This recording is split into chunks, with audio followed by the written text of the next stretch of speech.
सभापती महोदय, मे महिन्याच्या दरम्यान घडलेली ह्या घटनेच्या बाबतीमध्ये सन्माननीय सदस्य अमितजी गोरखे यांनी लक्षवेधी उपस्थित केलेली आहे। अर्थातच घटना आणि ह्या घटनेचं गांभीर्य पाहता माननीय मुख्यमंत्री महोदयांनी हा संपूर्ण तपास CID कडे वर्ग केला आणि मी उत्तर देत असताना सुरुवातीला सांगू इच्छितो की ह्या घटनेच्या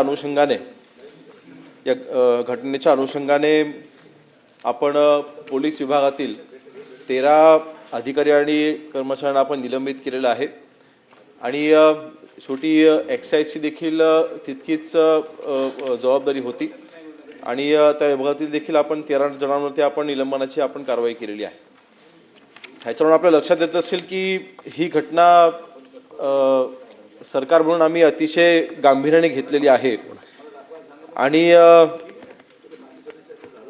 जे कोणी आरोपी आहेत त्यांची मोडस ऑपरेंडी कशी होती, त्या आरोपींनी दारूभट्टी कुठे लावली होती, तिथून त्यांनी सप्लाय कसा केला, त्यांनी ट्रान्सपोर्ट कसा केला आणि ते विक्री केंद्रापर्यंत कसं आलं, ते विक्री केंद्र अनधिकृत होतं, त्याचे ते कधीपासून चालत होतं, कोणाच्या आशीर्वादाने चालत होतं, हा संपूर्ण तपास हा CIDच्या मार्फत केला जातोय। अजूनपर्यंत आपण ज्यांच्यावरती आपण कारवाई केली आहे ही तीच सगळी लोक आहेत की ज्यांनी नाही सगळ्यांवरती आपण कारवाई केली। ही पूर्ण जी चेन होती, ही पूर्ण जी साखळी होती, त्या साखळीच्या शेवटापर्यंत आपण पोहोचलेलो आहोत आणि प्रत्येक व्यक्तीवरती आपण गुन्हा दाखल करून त्यांना आपण अटक करून त्याच्यामध्ये आपण कारवाई देखील केलेली आहे। म्हणून स्पेसिफिक सामान्य सदस्यांची जी मागणी आहे की याच्यावरती पहिल्यांदा मकोका दाखल झाला पाहिजे, कारण ही संघटित गुन्हेगारी आहे आणि मकोकाच्या कायद्याच्या तरतुदी पाहून नक्कीच शक्य असेल तर ह्या आरोपींवरती मकोका हा लावला जाईलच आणि त्याच्यामध्ये कडक शिक्षा ह्या सर्व आरोपींना कशी होईल त्या बाबतीतली कारवाई आम्ही करू। अनुदानाच्या बाबतीत आपण जो इथे प्रश्न उपस्थित केलेला आहे, आज खरं तर ब्रीफिंग घेत असताना देखील मी माहिती विचारली। खरं तर जिल्हाधिकाऱ्यांकडे आपण जे मुख्यमंत्री सहायता निधीमधनं आपण ही मदत देत असतो, तर जिल्हाधिकाऱ्यांच्याकडे आपण ऑलरेडी ही मदत आपण वर्ग केलेली आहे।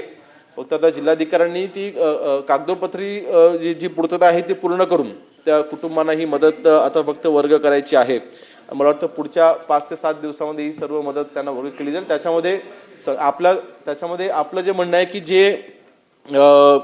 जे मयत आहेत त्यांच्या सर्व कुटुंबियांना ही मदत मिळाली पाहिजे। तर जी घोषणा आहे ती सर्वांना मदत देण्याच्या बाबतीमधलीच आहे।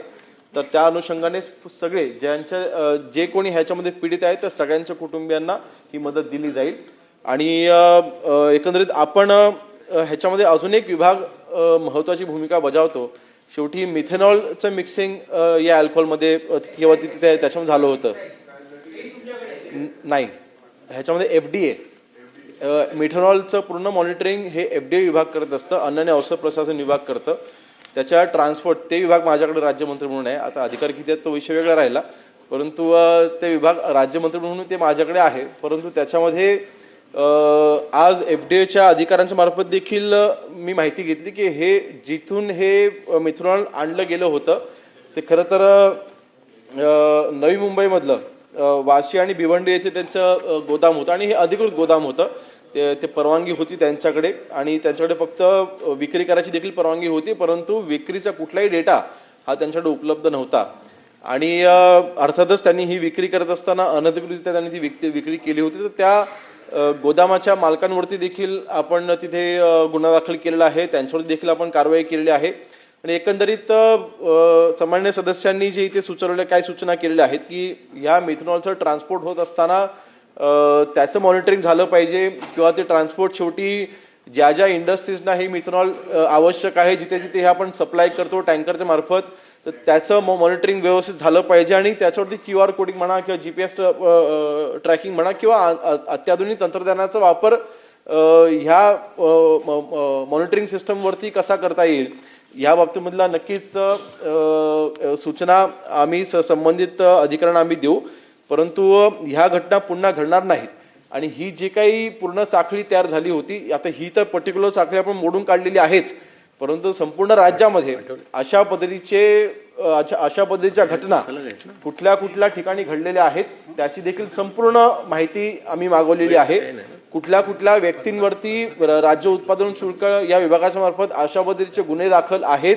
आणि पुन्हा कारण शेवटी एक गोष्ट लक्षात आली आहे, ह्याच्यामध्ये देखील काही व्यक्तींवरती एक्साईज विभागाच्या मार्फत अगोदर गुन्हे दाखल होते, परंतु ते जामिनावरती बाहेर होते आणि पुन्हा त्यांनी ह्या गुन्ह्यामध्ये ते आढळलेले आहेत. तर अशा व्यक्तींवरती आपण खरं तर त्या त्या विभागाच्या मार्फत लक्ष असणं आवश्यक होतं.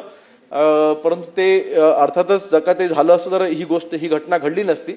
तर भविष्यामध्ये अशा घटना पुन्हा घडू नये त्यासाठी पूर्ण राज्यामध्ये अशा पद्धतीचे ज्या ज्या व्यक्तींवरती गुन्हे दाखल आहेत त्यांच्यावरती नजर ठेवण्यासाठीच आपलं पोलीस विभागाची आणि एक्साईज विभागाची जी जबाबदारी आहे ती त्यांनी व्यवस्थित पार पाडली पाहिजे, ह्या देखील सूचना आम्ही दिलेल्या आहेत.